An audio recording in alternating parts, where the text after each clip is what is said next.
mentioned that Minnesota likes to play man a lot, and then sometimes they'll blitz a lot. They have a tendency. It seems that plays in the favor of what you guys, or at least Patrick, likes to see. Just overall, what you see out of this Minnesota defense, that there could be some points of attack.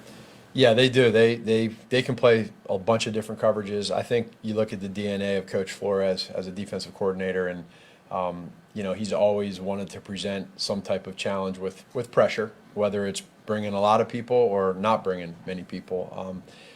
Coverage techniques, whether it's man, cover 0, cover 2, cover 3, all of it. He does it all, and I think he does a good job of creating an identity with their defense. And now this is his first year there with those guys and learning kind of how they want to do their stuff. But again, pretty much like any defense in this league, it all starts on the front end, and they got some guys there that can get after the quarterback. And I think you match.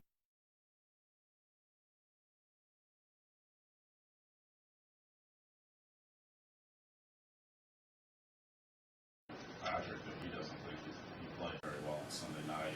What's he like in the film room? And I'm wondering if any play specific that he comments on when he doesn't think that he plays best. Well, it's pretty evident when you're in that moment in the game, and he had those 2 throws he had. He's more frustrated than anybody that he made them, and we know that that's not normally him. I think in a somewhat of a tongue-in-cheek, joking matter, you can remember this kid is human still. You know what I mean? And so he's gonna. There are times when you can make mistakes, and some that are like that. So he, in that moment in the game, we all just got to get back together and say, okay, listen, this is where we're at. This is what we know we want to do moving forward after these 2 picks. He's going to be harder on himself than anybody, criticizing-wise himself. And so now it's like, okay, get by that point. Now let's get into the plays and why we made the decisions or throws we made. And then how do we not do that moving forward, but yet still keep that aggressive attacking mentality that he's always had. I'm sure some of those are pretty obvious in the moment, right? Or at least afterwards, he probably knows immediately, hey, I can't do that. So Yeah. How does that translate to like the following week when I assume a lot of your coaching is young wide receivers trying to get them in to see defense is the right spot? When a player already knows this mistake, how are the coaches? Well, you rely on Patrick just being a savvy vet, knowing where he made the mistake of, or again, like I said, there's been a lot of unbelievable quarterbacks that have made some throws that you wonder, how they made it or why they made it. And he's allowed to have a couple of those every now and then. And that happened to be a game where again, he had 2 throws where right away one he knew. He just said, that's on me. Like I pulled the string and the ball just kind of floated. And the second one, the line level underneath the deep cross. To us as coaches, it's like you sit there and you say, okay, we know that decision-wise what to do. We know you can make every throw in the book.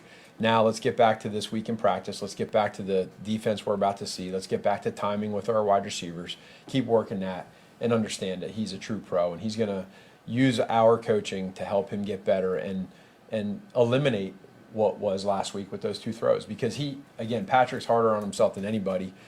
Even right after the game, hey, I put us in that situation with the field position, et cetera, with those throws, and he knows that, and you don't need to, beat it down. We just move on from it and learn. Coach, as a follow-up to that, he used the term greedy. Mm-hmm. He said, I got greedy in those.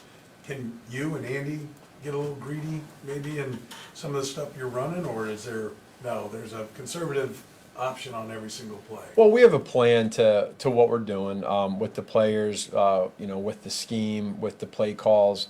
I think probably in how the moment of the game is going, being able to. You look at that game, we just weren't staying on the field, and for the first quarter we went right down, scored a few touchdowns, got a lead. And then we hit a lull where we just had a turnover, 1-play turnover, 3-play safety. And so we weren't getting into a rhythm. So sometimes naturally you can want to get back into that rhythm by downfield stuff, but sometimes they're not going to give that to you. And so whether it's us as coaches or Patrick as a decision maker with the football in his hand every play, how do we slowly get back to doing what we do? And that's sometimes by not being greedy and by taking what the defense gives you. And then when they come up, then we go over the top. So there's a little bit of a balance. It's a little bit of the game flow. And I think we're all a part of that. Understanding you guys are going to have. There's been times where it seems like Patrick has an eternity to throw, which is a great play by the offensive line. But are your wide receivers doing enough to help him out? Yeah, absolutely. So there's again to that question: is it drop 8? Are they rushing 3, where there's a lot of time, and now there's more guys defending the routes, or is it a rush 4 pattern? And now it's the line's doing a good job of passing off games, and now we got less guys in the zone areas. But this is for our wide receivers, for Patrick, for our tight ends, for us as coaches.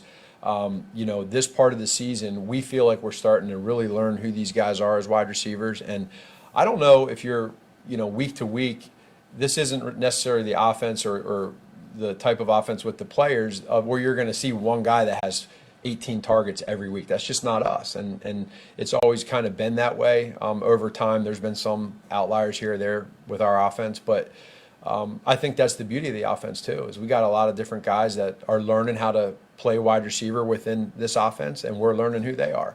So it's just a little bit of both, and then just continuing to grow so that when we get to the end of the season, man, we're rolling. Matt, understanding you guys have plans for young players, I think on this side, we always get a lot of questions about Justyn Ross and just where he's at. So in that frame, what does he have to do to kind of earn more playing time? Just keep doing what he's doing in practice, which is working hard and trying to learn the different positions in the offense. We're learning what routes he does well. He's learning what routes he can get better at. And then we got to, as coaches and teachers, we got to develop him and continue to make him be better. And then when you get an opportunity, whenever that is, whether that's today, this weekend, or in 5 weeks from now, make the most of it. And his attitude's been phenomenal. He's very talented. Let's just keep developing him as coaches.